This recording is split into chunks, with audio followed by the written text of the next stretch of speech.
I was diagnosed with depression, so I was just negative all the time. This feels shit. Like, how many times do I need to do this before it's gone? If you're not dealing with your feelings, you're not actually taking responsibility for yourself. Have you lived your life using food, alcohol, drugs, shopping, gambling, or any other crux as a means of running away or distracting yourself from your real problems? For those of us that have wrestled with self-sabotage cycles or patterns of self-destruction on really any level, this is a conversation we're having for you. I speak with a meditation and mental health expert about how our parents are the starting place for all of the damage that we grow up to carry and why it feels so hard to change those parts of ourselves. We talk about personal development as a whole. We talk about the entitled snowflake generation that the kids of today seem to be, where they're talking about their feelings way too much. We talk about spiritual narcissists that actually weaponize their personal development. We also talk about the generation, which might be yours, where talking about feelings or your problems is a big no-no. It's a social crime. And how we can actually use a unique technique called natural meditation, which is probably different to anything you've heard before, can actually lead to huge releases of emotion that leave you permanently changed, and many would even say healed, problem overcome. So to join this forever evolving rabbit hole of a conversation that we had just before, let's dive in. What's up, my healthy friends? Welcome to today's conversation, where this year it's my mission to support 500 people to achieve real weight loss. And by real, I mean dealing with what's really weighing you down and not just the number on the scale. Links to chat about how we help people with the mindset behind their food and weight challenges and how we do it without counting calories are down in the show notes in the caption below. So scroll down, click, book a time, and let's have a conversation.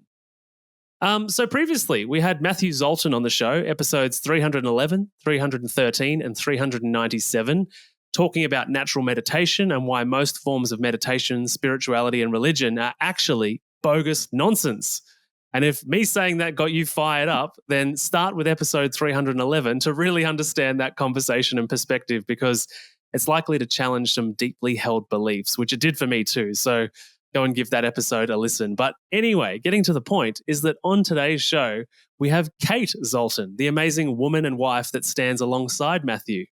Cate is the co-founder and co-creator of the Undo app and Quiet Retreats, both of which help people simplify the process of becoming mentally well. Cate, my friend, welcome to the show. Thanks for the introduction, Maddie. It's lovely being here, actually.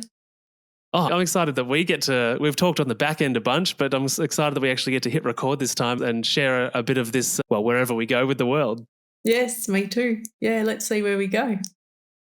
So maybe a good place to start is I'm often fascinated by people who end up questioning everything that they thought they knew about, pick an area of life. But in maybe our case, it's broadly speaking health, and then maybe more specifically mental health.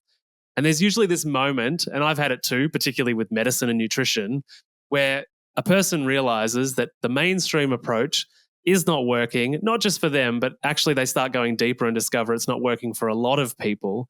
So I'm curious for you, what was the first sort of crack in the foundation, that moment that you thought, wait, what we've been thinking about mental health and wellness is completely backwards?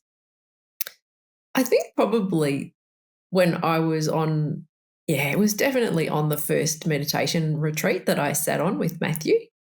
I was always a little bit alternative, if you like. I never really was into the doctors and going to the medical profession, and I never really kind of ate meat. And so I've just always have been a little bit of an outlier. So when I first sat on the meditation retreat with Matthew, I just felt so relaxed and I guess so at home.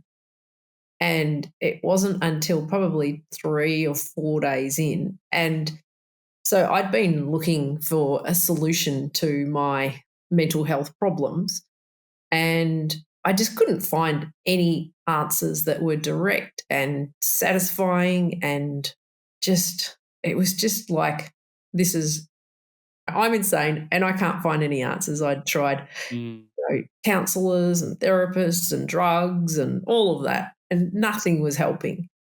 And so then as you're kind of going through that journey, you're always looking and reading things. Certain things just stick, don't they? Like you read something about, I don't know, how to, or things that just resonate with your being, but they're not quite answered. So, like whether you believe in God or not, it's like, well, is there really a God? And how come there's so many gods? So why do they believe in this God and not that God? And is there really, you get past that, and then you're like, well, is there really something else aside from us? And so there's all these sort of there's all these open questions that just never really get answered. And it wasn't until I sat on the retreat with Matthew, he just started answering all these questions that were just unopened or just not finished. So it was really at that point that I really just felt, okay, this guy's for real and this is it. So I can actually now start deconstructing all my beliefs and ideas and knowing that it literally everything just comes back to the body. That there's, if you don't go outside of the body in terms of mental health, then that's where it's only until you start thinking outside of the body do you start the mental health problem. So it kind of came right back to that for me. And yeah, I think Yeah. that was probably the point that everything changed. It was like, oh, okay, this is a very different way to start thinking. And then also the immediate effects of just that, the stability, I guess, or the just the knowing of that in my system just settled me down immediately. And then you can start asking the other questions that still aren't answered by everybody else in the medical profession or psychological world or religious world or spiritual world. Then you can start actually figuring out all those questions for yourself because you've got enough understanding to answer them from yourself. Whereas previous to that, you're just like, your mind's just boggled and you're confused. So, yeah, so that's probably, Yeah. I guess, where it started. Yeah. And I don't know if you're open to it, but like you said, you'd been trying to figure out your own insanity or navigating some of your own stuff. Like, what did that look like before you begun down this sort of meditation path? Like, what was going on in your day to day life that you thought, like, oh, I really need to change this? Like, this sucks. Well, I was depressed. So I was diagnosed with depression. So I was just really, you're just negative all the time. And I was very angry, like super, super angry and overreactionary and very super sensitive, I would say, but not really. Mm-hmm. Now I look back on it, I think I wasn't that super sensitive. It was more, I was surrounded by people who were insensitive. Mm-hmm. And so I just took all that on as me being too emotional or whatever. So but there was this always this underlying thought or underlying question of what is wrong with me? Like I know I can feel it in my system. What is wrong with me? And it was trying to figure out that question and that constant questioning of yourself of what is wrong with me without knowing what is wrong with me. That was That's actually a very harmful thing to do to yourself.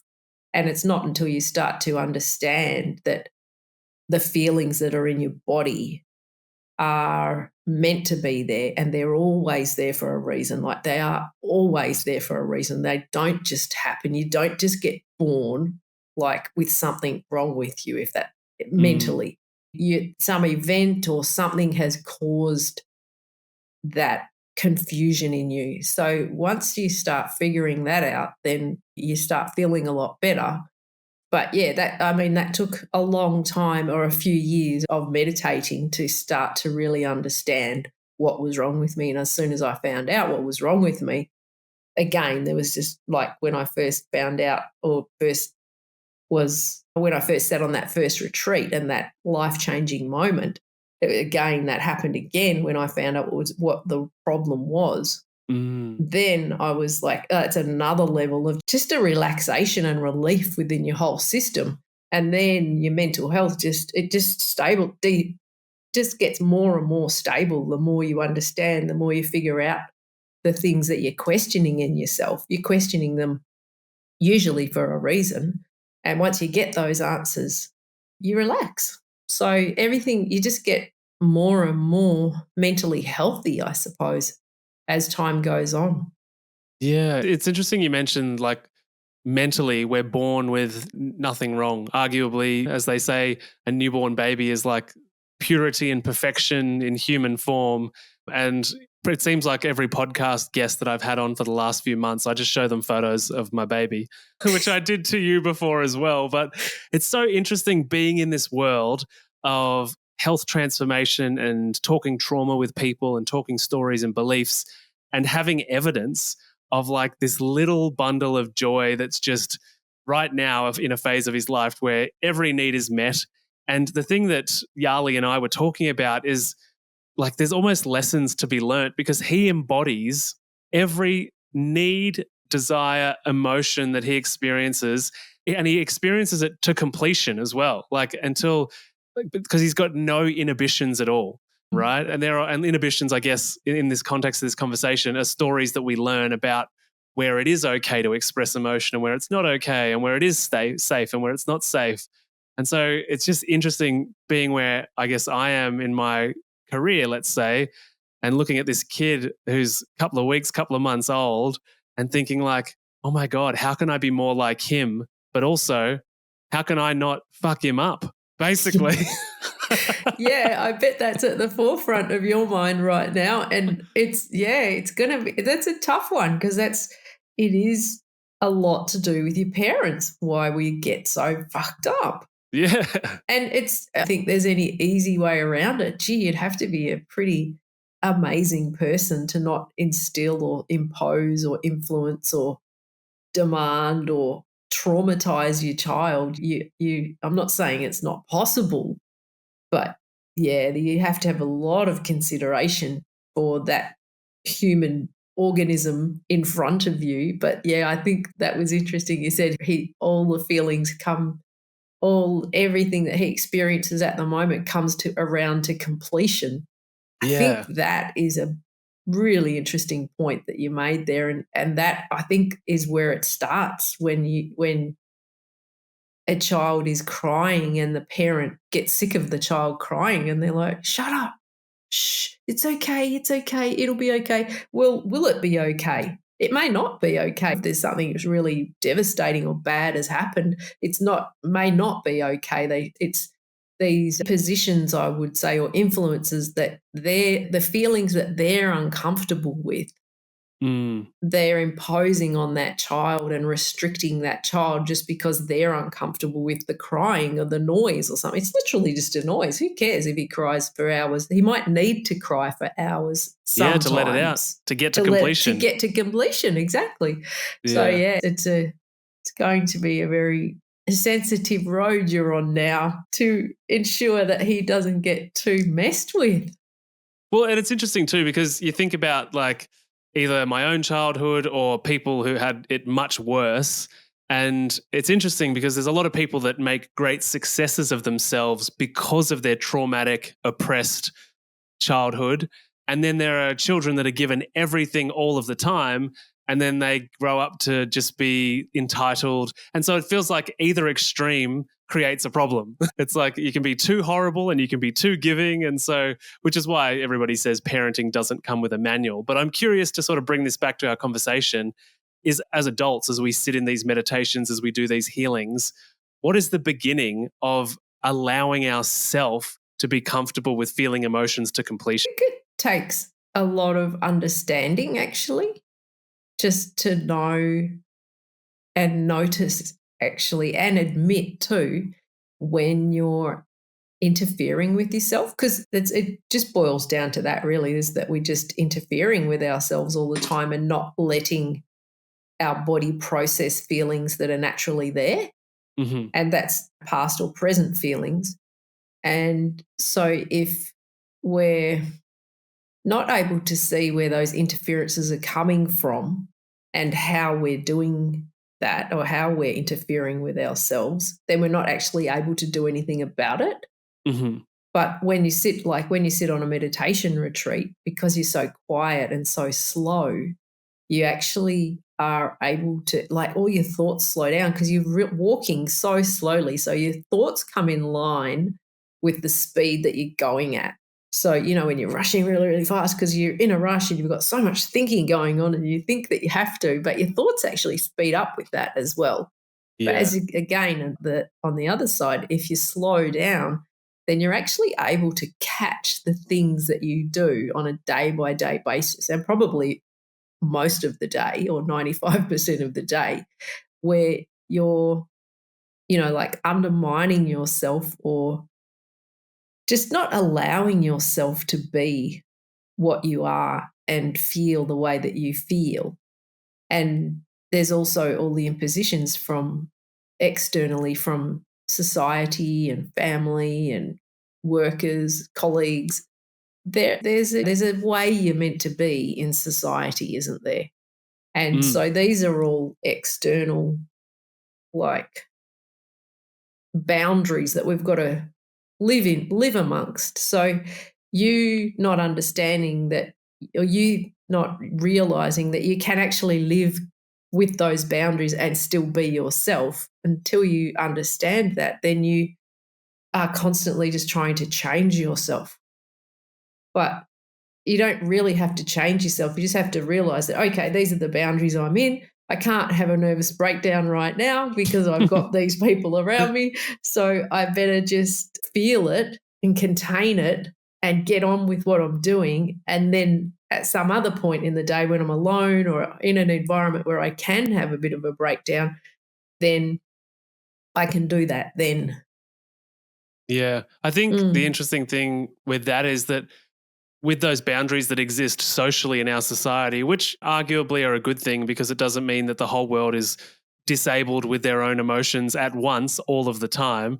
Like society needs to function. But I think like we've made it kind of not safe to feel those emotions anywhere, in front of our partner, at home in front of the kids, at our workplace, with our friends, in the supermarket. Like it feels like unless you're lucky enough to have a parent that works in the world of or a partner that works in the world of emotional regulation or psychology or something like that, healing, that it feels like society has very few places where you can actually, one, feel the emotion, let alone feel it to completion. Yeah, definitely. And I think that would also, just bringing it back to your child or to parenting as well, if you're not able to know when, like, the child needs to cry, Hmm. or because at some point that the child, I've seen it as kids grow up, is they push it, like they'll put on a bit of an act to get a response and get a Yeah. reaction. And if that's not like really true to them, then that's actually harmful to them. And if the parent can't pick that up and lets that play out, Mm. then that's actually like a harm for that child, that Hmm. without the child knowing, because it's too young to know. But that's sort of like your role as a parent to be able to know, okay, you think that's okay, but it's not really okay because it's not honest to that child and Yeah. to that child as a being. So Yeah. that's where it gets really tricky, and it's the same in society as well. Like, people, when you see like a drama queen or you see the celebrities and they're just outrageously indulging, that is harmful for that person, and that is Yeah. harmful for anyone around them to let them indulge in that, but nobody's calling them out. So it can get extreme. So it's an interesting, yeah, maybe that's an interesting way to look at parenting rather than, yeah, so you really just try, the ultimate thing is you're just trying to stop that kid harming itself. So you don't Mm. have to really do anything else. You just let the kid do what it wants until it harms itself. It's like, no, that's it. That's the point where your parenting kicks in. So So gets pretty simple, I think, in the end. yeah, well, I'm just trying to sort of think about it from an adult perspective about our own childhoods. So it might be a case where our parent played into one of our alter egos in a way that was not truly who we were, which meant that we grew up to be an adult that expresses a version of ourselves which gets the attention, gets the needs met, but isn't our true self. Exactly. Yeah, that's interesting. And I guess that means we end up with people walking around feeling misaligned or getting depression and having these kind of symptoms because they are trying to be someone they're not, which is, I would argue, a good portion of people are always trying to put on a face, put on a facade, show up in a certain way because they believe that's what's expected of them, when actually it might be that their authority slash parental figures validated the wrong version of them. Yeah, I think you're right there. And but the other thing, the other reason behind that is that person, the reason that persona or alter ego that you, as you called it, has begun is that person didn't get their needs met. So they've had to scream out to get Mm, attention in some way. And the person who has been parenting or has been around them and has let them continue with that attention seeking behavior is actually, yeah, letting them indulge in that thing, that in that behavior that is wrong for them, rather than actually giving them the attention that they need. Like, you see it all the time in anywhere you go, supermarket, whatever. Like, the parents nowadays, especially because everybody's on their phones, it's like they're taking their kid for a walk or they're taking their kid down the park, but the mother's just sitting on the bench on her mm, phone and the kid's having a nice time. But it's kind of the time where they need to be connecting, and that kid needs needs attention and parenting and the love and support and nurturing that a child needs. But if the parent is on the phone all the time, they're so disconnected from the kid. So that is just going to cause the child to then know that its like genuine needs aren't being met, and those genuine needs are then going to come out as I'm going to scream because that's the only way I can get her attention, or I'm going to hurt myself because that's another way I can get attention, or I'm going to just cry or get angry or throw things or whatever, because they're not actually getting the need met. And the need is that their genuine need is that like you said, like, fundamentally, you have to do everything for your child because it can't do it. mm. So it's a genuine need that's not getting met in the first place that is causing all these alter egos or personas or egos, whatever personality that, and that leads into split personalities, schizophrenia, Yeah. depression, all of it. It all comes from that.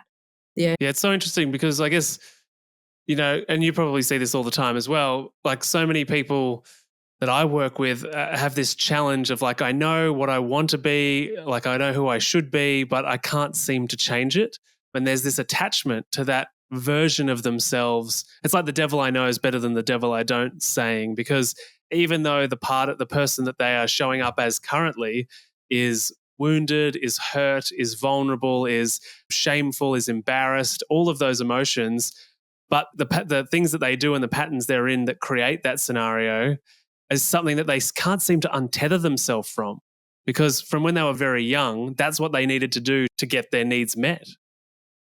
Yeah. And the easy way back to that is they need to, because those needs weren't being met, and I'm sure over time those needs were not being met. And as we talked about before, that those needs are then they're not being met, but the parent is attending the needs of that alter personality or that the persona, the attention seeking persona. Hmm. So that part of the person is getting the attention, and the part that's not, that needs the attention, the genuine need, hasn't got their needs met. So all they need to do really, and it sounds simple, I know, and it's so easy to say, but it's not. So what's happened there is there's a disconnect Hmm. between the true person, like you said, and the alter, or the alter ego. And then if the person actually just needs to get back in touch with their true person, and that's where all those feelings are held, because they don't really get felt Hmm. until you can actually feel it in your body.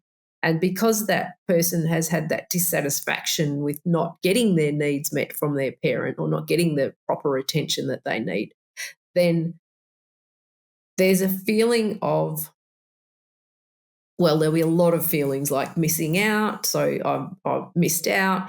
My parent doesn't like me for whatever reason. There's all going to be a whole big story around it. But if they can get past that story and just come back to the actual feeling of either like disappointment or sadness or upset or whatever it is, because their parent actually has been overlooking them and and ignoring them on a level that is fundamental to that organism, that's very upsetting. So that's going Mm, to have there's going to be a big feeling in that feeling of almost a rejection for some people. yeah. So that is until that feeling gets felt and felt in the body, then it won't actually release. So that, and then once the feeling gets felt, then the persona and the attention seeking behavior then feels fulfilled because it's actually been fulfilled by the person themselves as they've grown into an adult.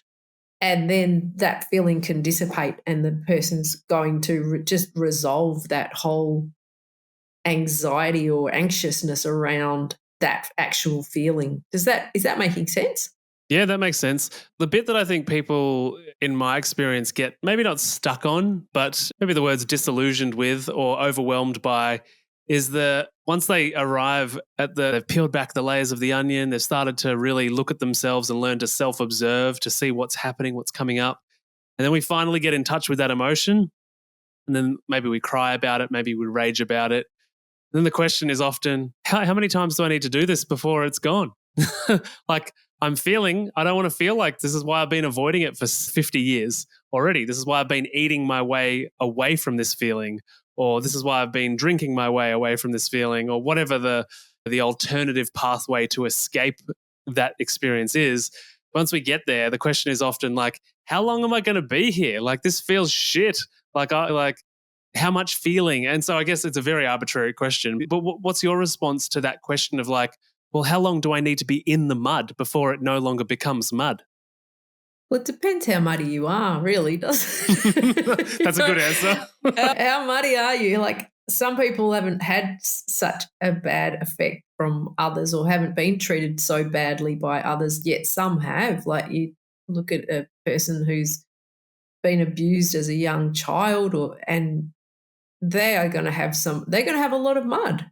And for them to expect themselves to be able to just feel it for 10 minutes and think that it'll be gone or expect it to be gone, that's pretty harsh on yourself to even expect that. Yeah. So the way people think about their pain is we have been so heavily conditioned to thinking that our pain is something that we need to avoid, that we should be distracting from, that we don't actually want to feel. You Hmm. get to a point in this process of feeling, and it happens pretty quickly. And most people we are finding nowadays, there has actually been a bit of a shift in this younger generation where they actually want to feel. And that Mm. is the main thing that they are wanting to do. So it's this older generation I've noticed, like my generation, because I Hmm. think I actually am a little bit older than your target market, maybe. But yeah, I think we were heavily conditioned to just drug it out, cut it out, numb it out, drink it away, smoke it away, do whatever you want, but whatever you don't feel it. Don't express it to So anyone. No one else can don't tell handle it. anyone about it. Yeah. So, but now the tides have changed from what I'm Hmm. seeing now that I've seen recently, probably in the last 3 or 4 years, the people coming through, they're actually more distressed not feeling their pain than they are avoiding their pain. Hmm. So there's a big change. So I don't like to use the word mindset, but it's more of an unlearning that Mm. question yourself, challenge yourself. Don't just go along with that bullshit that, oh, I don't want to feel my pain. This feels like shit. I don't want to feel that shit. Well, if you've been abused as a kid, you're going to feel like shit. That's the Yeah. reality. You're going to. So why avoid it so that your whole entire life is about running away from and avoiding certain situations that put you in touch with that pain or that Mm. feeling or that sensation. It literally is a sensation. It's a distress in your body. If you feel that sensation, it can go away. Hmm. Like, who wouldn't want that? Who wouldn't want to live in fear of their feelings? Because that's what you're doing. That's what they're doing. You're Yeah. literally you're in such fear of yourself and how you feel, and when you feel awful, you don't want to feel that way. So you'll do anything to avoid that. Eat as much food as you can. I don't know if you binge eat or you've got addictions to sugar because I'm going to eat all this chocolate because I don't want to feel the way I feel. Hmm. That's just, you're just harming yourself. You're just hurting your body even more than it already is hurt. So, Mm.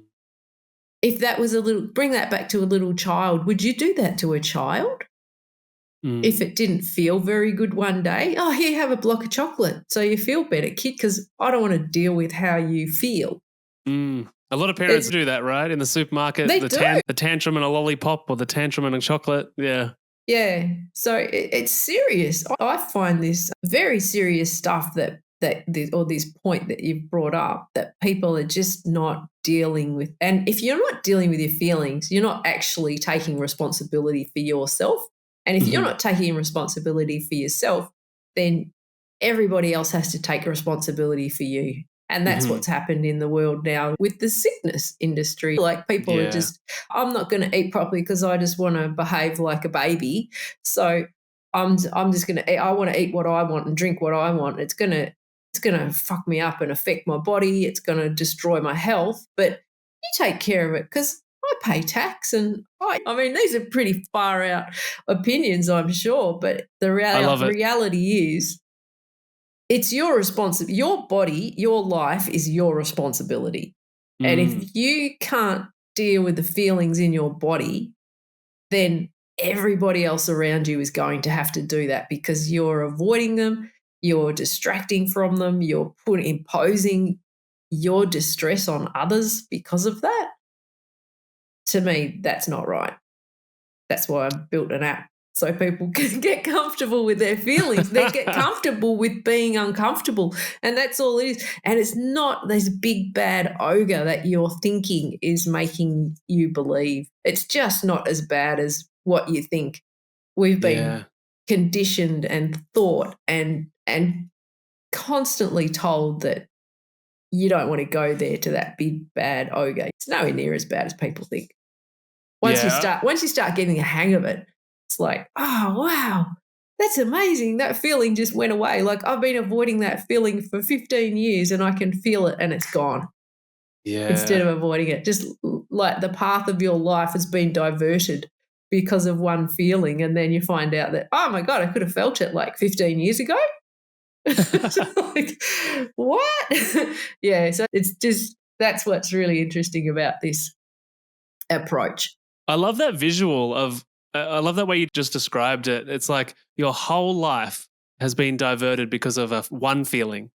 Like, and that really puts it into perspective. It's like, whoa, I've lived the very few years that I have here on earth, which whether that's a long time or a short time is whatever, but is the point, like just this idea that I've lived a narrative, an idea, a set of beliefs.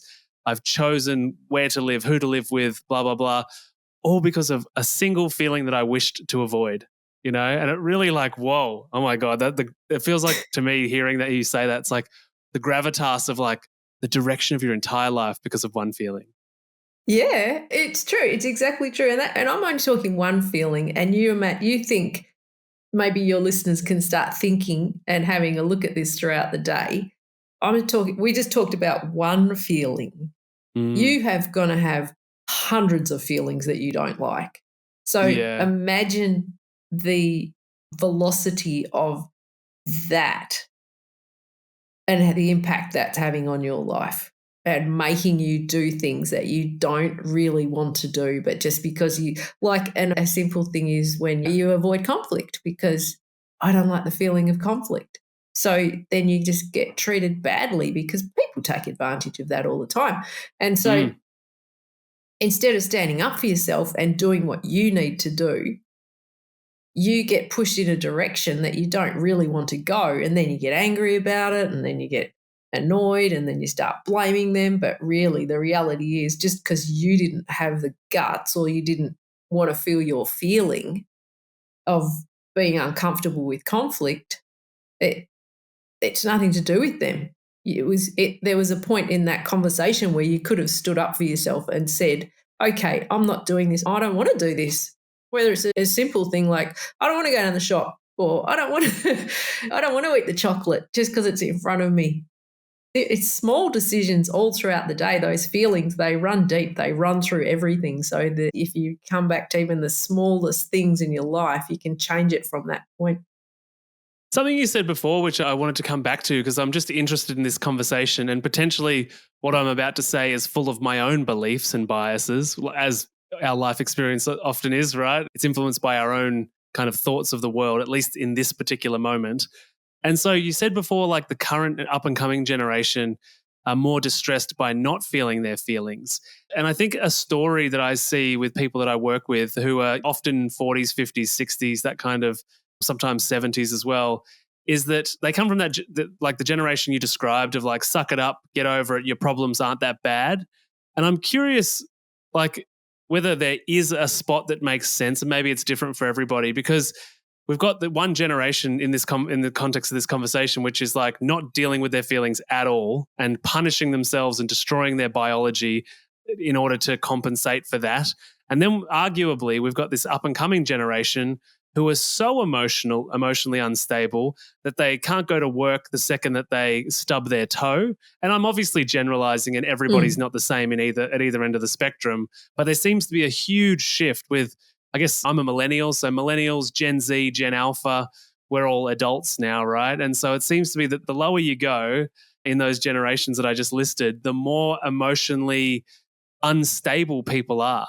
Like this, they'll have a feeling and they need a day off work. And so I'm like, where is the right thing? Because we obviously don't want everybody to punish themselves into submission like the older generation, but also surely society is going to destabilize and just be full of weaklings, if which we is not good for any society, in my opinion, if we're only sitting in our feelings and having reactions to everything.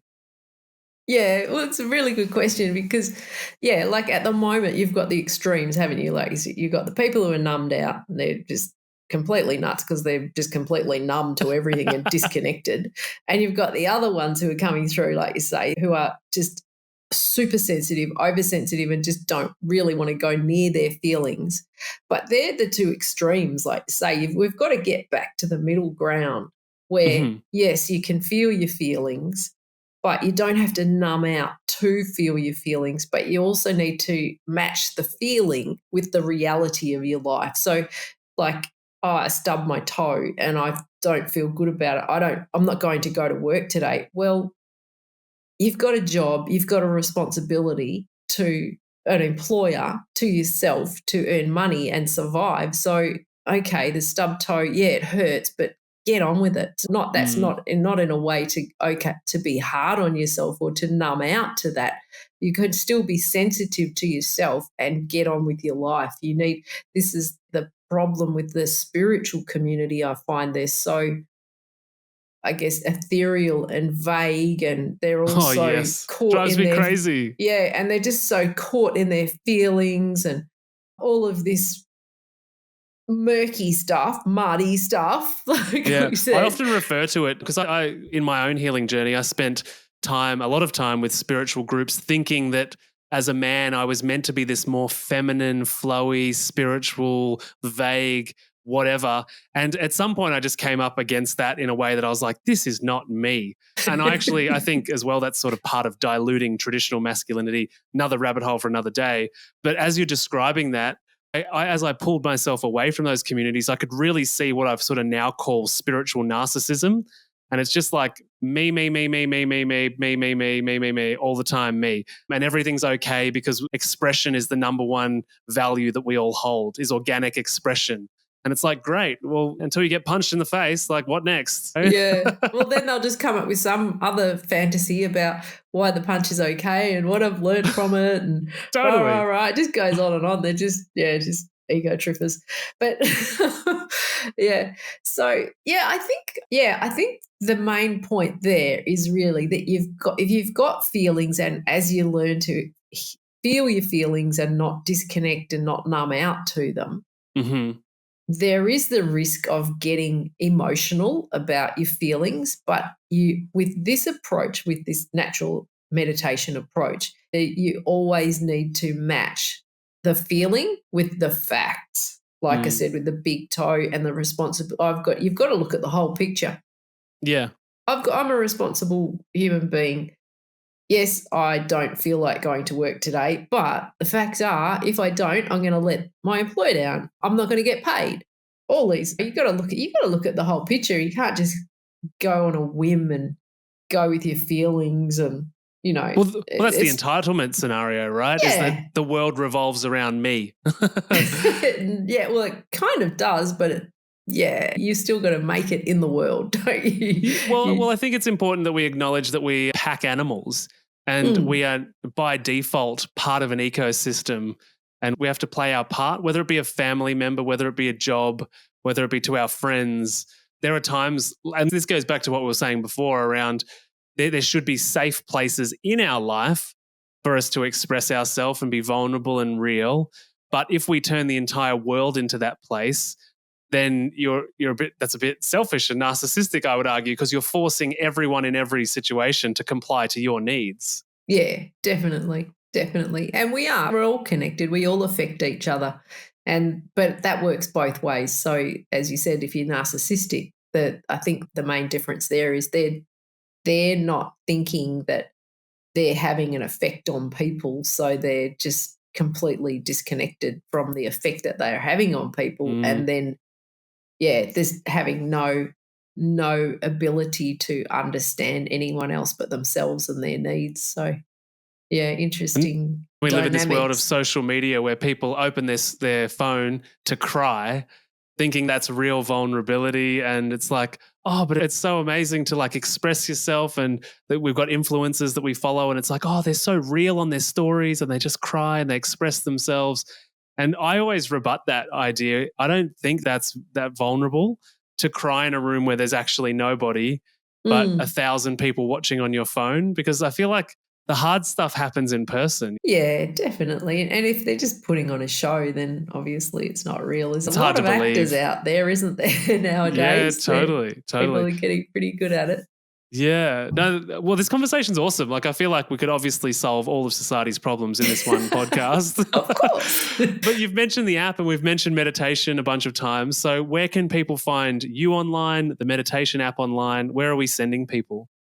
Yeah, so you can go to the Undo app website, which is Undo. I think you're going to link it below or something. Yeah. Yeah, so just Undo app, and you can grab the app from there. It's available on all devices, and we've just literally added in the BTT actually again, which is like it reconnects the body and the mind. So if you've got like a sore shoulder or a sore neck or something, you can look it up in the app, and it'll give you a specific body meditation for that part, that body part.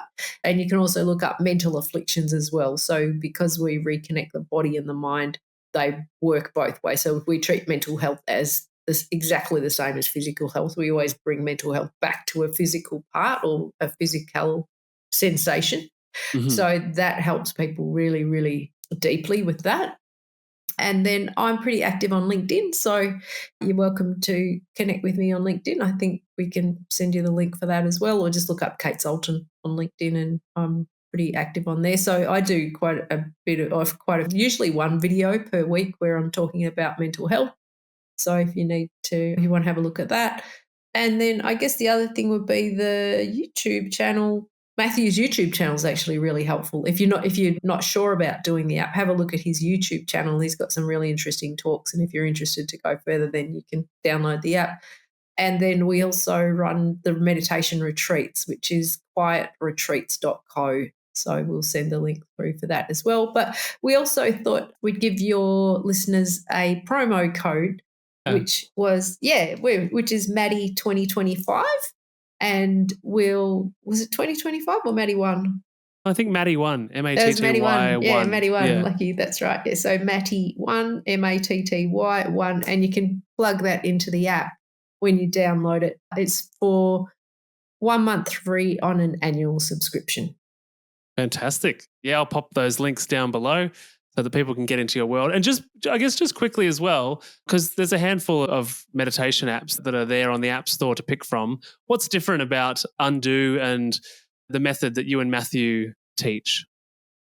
Well, it's a body based approach to meditation. So it's all about the body, whereas all of the others are all thought based and technique based. And if it's about mental health, like they're all just all the others, the techniques and the thought-based ones, they're really an addition to yourself, whereas the body-based approach is all about you. It's completely unique to you, and it's like elite self-development is what I call it, or elite self-understanding. So it's specifically about you, whereas with if you're doing the techniques and the thought based ones, as I said, you're adding to yourself, and it's all about the technique that you're adding. So Mm. like when you see a Buddhist walking down the street, you see it doesn't matter where you see a Buddhist, if you ever bump into one, they've all got a certain feeling about them, haven't they? And that's because of the technique or the thought based, like hypnosis that they're putting into themselves. So they all, and that's Buddhism. So they all feel like that. They all end up Mm. feeling like that. Same with the Christian as well. You come across a Seventh day Adventist or something, they've all got a feeling about them. And that's Mhm. not them, that's the technique or the application of thought that they've added to themselves. Whereas with our Mhm. meditation, you're going to become yourself. You're going to become the unique individual that you are based on who you are.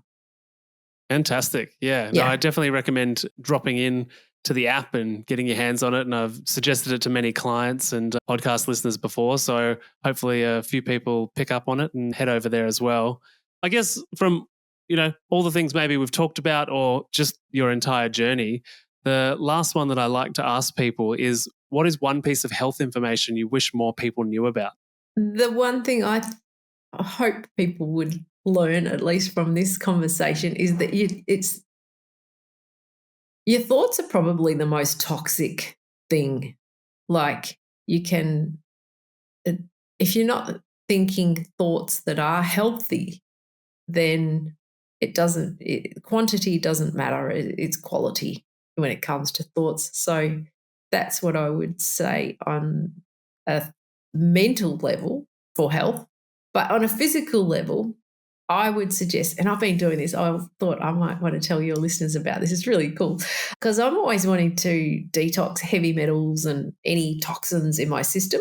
So I've got Hmm. onto this, I've got a really good naturopath, but I always have spirulina in water in the morning.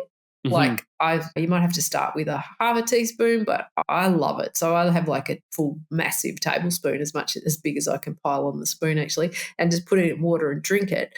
But if you want to turn that into a heavy metal detox, then you just add wild blueberry powder and dulse flakes as well. And I just mix Hmm. it all up and have it in a smoothie and drink it at any time throughout the day. Just do it away from food. And it Hmm. really makes a big difference to the toxicity in your body. It just helps all those toxins and everything draw out. And I think that's helped me a lot at this age. Okay, Yeah. that's good to know. Yeah. Yeah, So thanks for sharing. no problem. And thanks for coming on the podcast and hanging out. It's been a good conversation. Yeah, you're so easy to talk to. It's really, really cool. I didn't have to hardly prep for this one at all because you're such a good interviewer. So it was Well, like, oh, we'll I did see a what bunch. happens. I did a bunch of prep and I didn't look at any of it.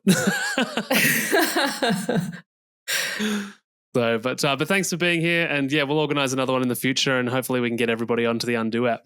Yeah, I'm interested to see what the response is actually. I hope people enjoyed listening to us and I hope I resonated with them really. Yeah. Yeah, no doubt. No doubt.